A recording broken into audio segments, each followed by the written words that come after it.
Greetings and salutations. Welcome to Knife Chats with Tobias. I managed to snag another folding Dirk. This time it's by Ocoee River. This is their Dirk 2, the OC 503 AB, the AB standing for abalone. And well, if this knife looks familiar, it's because I already have a knife very similar to this, but it's in mother of pearl. Interesting enough, though, this knife was not by Ocoee River. It was by Schrade, and it was in their riverboat gambler kind of theme going on, and it was the folding Dirk by them. They made several versions of this. They had one in like a red jig bone, and I think they also had one in like a black buffalo horn, but I have the one in the mother of pearl, which in my opinion was the best looking out of the lot. But now I have another one in abalone, but as you can tell, from a different company. And so I thought what I would do is take a look at these two knives, the Schrade and mother of pearl, and the Ocoee River in abalone. Let me move this box out of the way so that I don't have an issue with focus. Now where I want to start is looking at the bolsters of the two knives, because the first thing I noticed right away, well, first of all, you look at it and you go, wow, those are very similar bolsters, and they are based off of a historical pattern from around 1840 or so. I actually went into the history of these knives when I first did this video, so I will link to that at the end of this video so that if you want to learn about the history of these knives, you can go back to that video if you haven't already seen it. But this is like the trampling through the vintage where the grapes of wrath were stored or something like that. So you've got this, I believe that's what that's supposed to be, a grapevine. And you see the little fence down there and everything. And it's supposed to be a very patriotic kind of thing going on, something for the North during the Civil War or something like that maybe. But if you notice, when you look closely, if you look at the little embossing down here, like the rope or whatever it's supposed to be, it is a little bit better defined on the one in mother of pearl. This one is a little bit less defined. This is especially noticeable when you flip the knives over.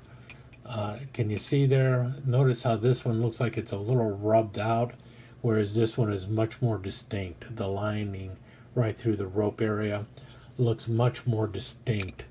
You can definitely see the difference there. And I think that's because these knives are made first, and then these were made later using basically the same tooling. I don't know for certain, but that's the impression I get from it.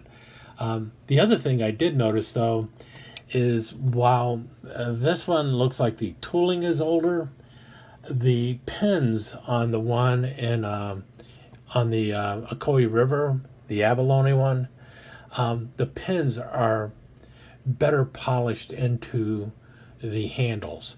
Yeah, they're still noticeable. I don't think there's a way not to make them noticeable, but you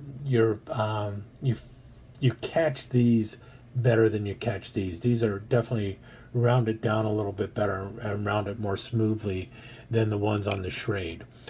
So that might be part of what's going on too, that they polished it down a little bit, and when they were polishing the pins, they might have also polished away some of the detail on the embossed bolsters, because these are basically just an embossed brass bolster. I will tell you there is definite heft to those bolsters, and I think I mentioned that before. Now another major difference, if you notice, if you can look right there, notice the lock on the back of the knife. The one on the Ocoee River in abalone is not as pronounced, and this one has a nice little slope going to it and then falls in. This one is kind of just chunky, so it's a little bit different, and it also does not work as well as the one on the Ocoee River. Now, part of that might be that I just need to clean this knife up a little bit better. But when you open this one up, it opens very smoothly. It's the pull on it is like a 3, 4, something like that. It's a very light pull, very positive lock, no wobble in the blade, and you press down on that lock and the blade drops. Very smooth action going. With this one, your pull is relatively weak until you get to about here, and then it becomes a little stiffer, and that might be because the pivot is dirty. I might just need to be flushing it out better. But once you get past that, the midway point, it becomes a lot more stiffer. The lockup is very firm. You'll notice there also, we'll talk about that in a little bit, the file work. But the lock is harder, and if you notice, you actually have to push the blade down. So you have a stronger lockup going on the Ocoee River version. And as you can tell, the Ocoee River version has file work running down the spine. There is no file work on the Schrade version. Both blades do have the swedge going on here. You'll see the file work, which goes all the way back into the pommel here. Can you see that?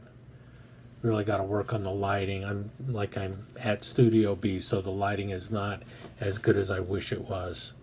I wonder if this will work. Yeah, can you see that? Bouncing into 2x. See the file work going on there? It is kind of worth looking at. But then when you open the blade up, the file working out on the blade is different than the file work on the back spring. I'm not sure why they did it that way. I would have liked to have seen the file work remain constant throughout the blade, which would probably mean this file work going back into here. I think that would have looked a little nicer. You do still have the swedge working on the blade here. You see the swedge, but the swedge, I think, is more refined on the Schrade version.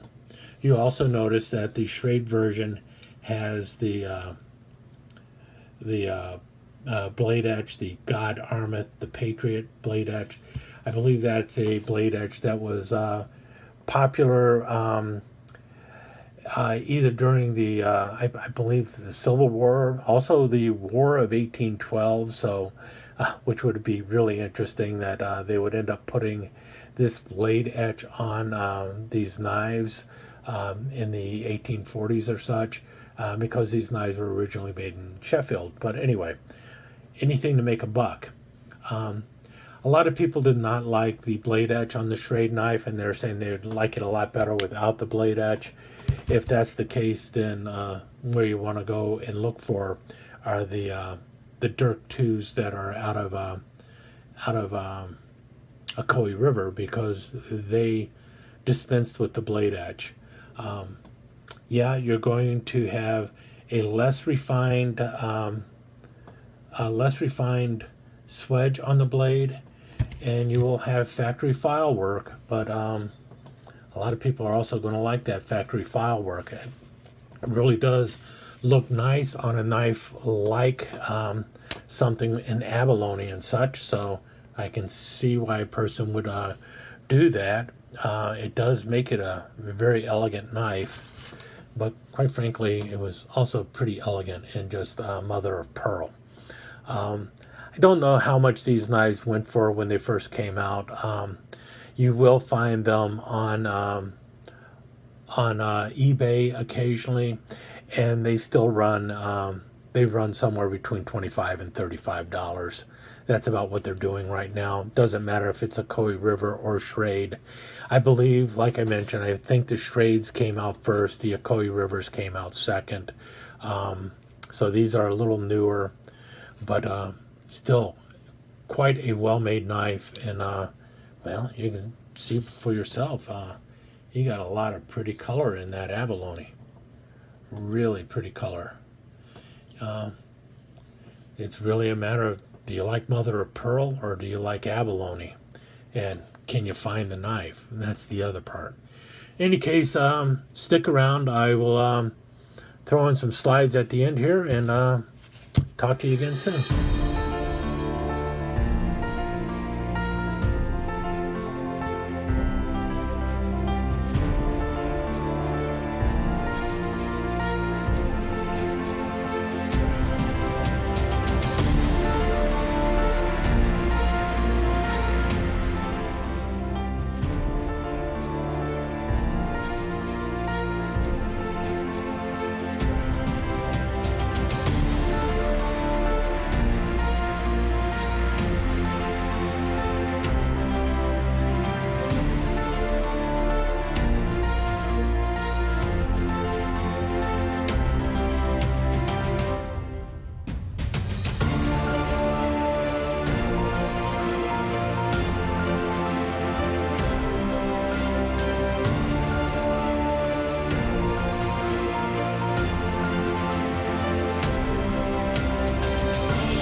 Let me take just a second to thank you once again for dropping by and spending a few minutes here at Knife Chats with Tobias.